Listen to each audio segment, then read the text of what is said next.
Good afternoon. I'm just going to continue my series on the World Championship in 2012 between with the white pieces reigning champion Vishwanathan Anand and with the black pieces Veselin Topalov from Bulgaria. The was played in Sofia, the capital of Bulgaria, and Topalov won the first game. This is the second game. Let's see what happens. D4, knight f6, very common attempt to control this square and this square. C4, putting pressure on this square, maybe being able to enforce d5. E6 combats that idea and opens up the bishop to come to b4. The knight comes to f3. If the knight comes to c6, then black can play bishop here, and we've got a Nimzowedian. So therefore, this is known as the anti-Nimzowedian variation. You can still play bishop here, and that's check. And in this case, it's known as the Bogo-Indian. There are advantages and disadvantages with both openings, but I think the Nimzo-Indian enjoys a greater reputation than the Bogo-Indian. Nimzo-Indian is named after Aaron Nimzowitsch, great chess player, fantastic chess writer, one of my favourites.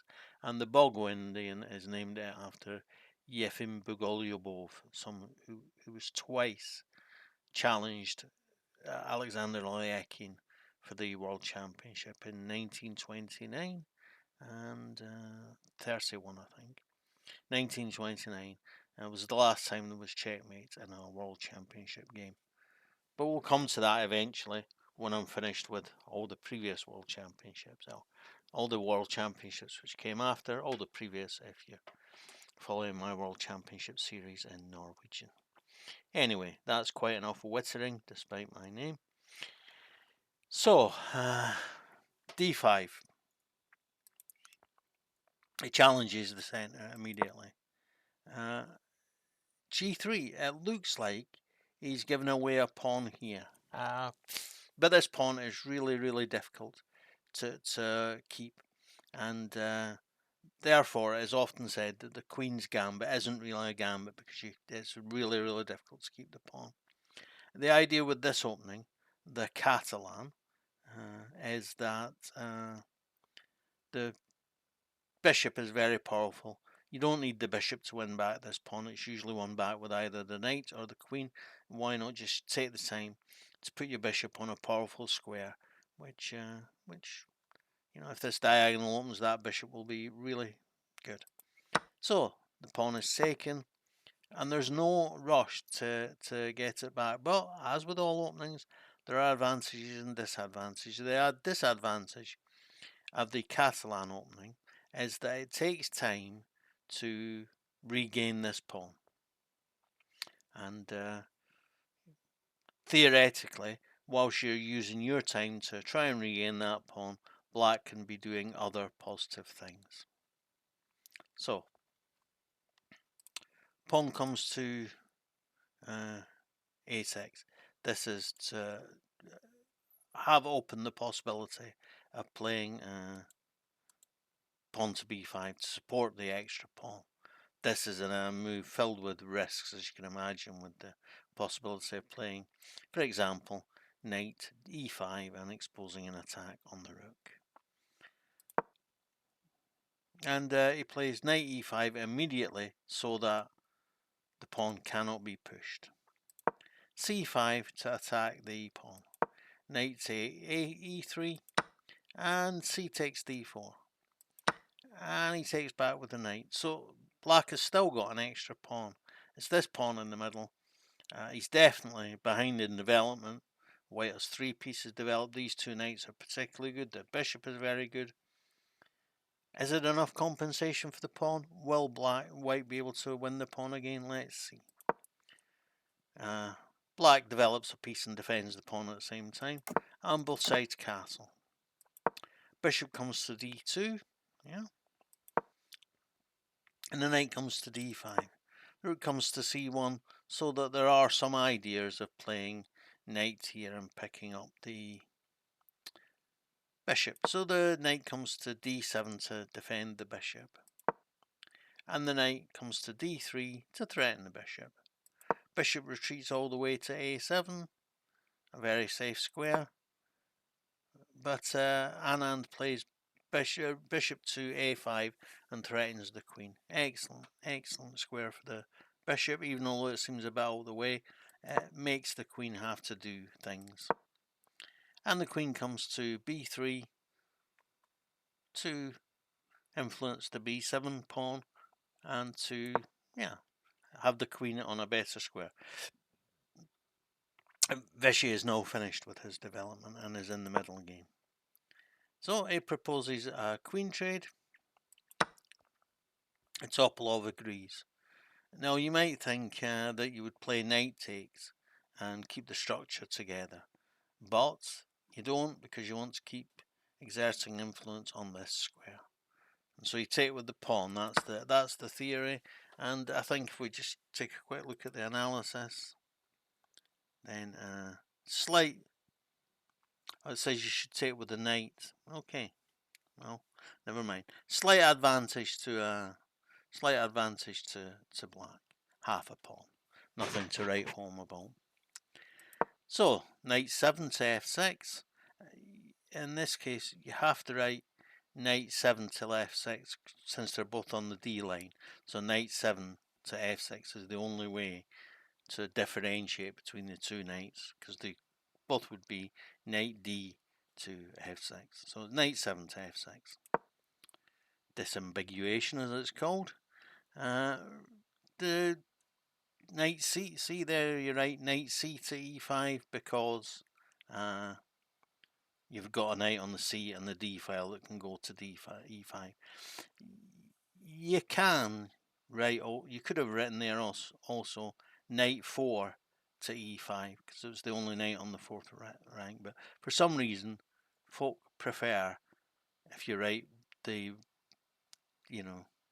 the line that the piece is on.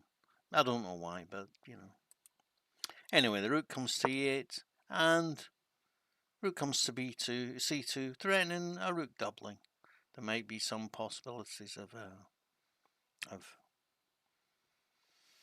mounting an attack on the bishop on c8. So the pawn comes to b6 to threaten the bishop, and the bishop comes all the way back to b2, d2. On d2 it also covers the square e3, so that it may be possible at some point in time to play e4, and if the pawn gets taken on pawn, you can take it with the pawn, and then maybe think about pushing, but that would create a weakness in your position. It doesn't go for it. So the rooks are doubled, as advertised, and the rook comes to d8. Yeah, great. White has strong control over the only completely open file on the board, and intends to use it. Pawn to f4, it solidifies the knight on this square, and that's generally a good idea. Bishop to b8, so you could say as well that pawn to f4 was like before he moved bishop to b8 to get ready for it. The pawn comes, maybe he's thinking about playing pawn here, doubling the rooks up on the b file. So Topalov puts a stop to that idea. Knight comes to c6, threatening the rook, threatening the bishop, has to be taken. So Vishy now has the bishop pair for his pawn, and this pawn is relatively weak and might prove difficult to defend. h5, gotta make some space somewhere. And the rook 1 comes to c4. Again, we have to use the number because they're both on the c line. Knight comes to e3, threatens the bishop, threatens the rook, and is taken. So bishop pair no longer. But these two rooks on the only open file, there's now two completely open files, the d files, but these two rooks are very powerful on that. completely open file. He comes to f3, partly to defend this pawn, but partly to put pressure on this pawn so that the knight can't, in this move. Instead of just taking the pawn straight away, he sees that he can make a threat which must be responded to immediately, and then he can pick up the pawn. And he does that, picks up the pawn, and now they're back to level. They've got 6 pawns each. Whose do you prefer? Well, they've both got doubled pawns. Yeah, difficult to say. Bishop comes to a7 to threaten the rook, and the rook retreats all the way to the third rank, keeping an eye on this pawn and supporting this this knight. Oh, sorry. The rook comes to d4, yeah, challenging this rook, and the rook comes to c7 and threatens the bishop. Bishop comes to b8, and instead of doubling, he plays the rook to c5 and threatens the pawn. It's impossible for him to defend the pawn, but he can win this pawn here if he wants to. The problem with winning this pawn here is that then the bishop comes to c6 and it's a fork on the 2 bishops. He would get 2 pawns with his exchange, but after he takes the bishop back, the rook takes this bishop, and even although black would get this pawn, it isn't enough, and the rook can easily come behind this pawn, and even if the pawn moves forward, the other rook comes behind this pawn and it will soon be lost. So he plays bishop to d6, and Anand takes the pawn, and has now got 2 passed pawns. Alright, they're double passed pawns and the rook is in the way of them, but we'll see what he can do with them. The rook comes to c8, the king comes to c2. I think this is to defend this square, I think, because there's no real threat of coming here check, because it's defended by the knight. So, but the rook comes to c2 and threatens the a pawn. The pawn comes to a3, and the rook comes to a2. Absolutely brilliant move by Vishy. Knight b4. He threatens the rook, and yeah, if he covers the bishop's attack on the a pawn, so that he can't take with the rook now.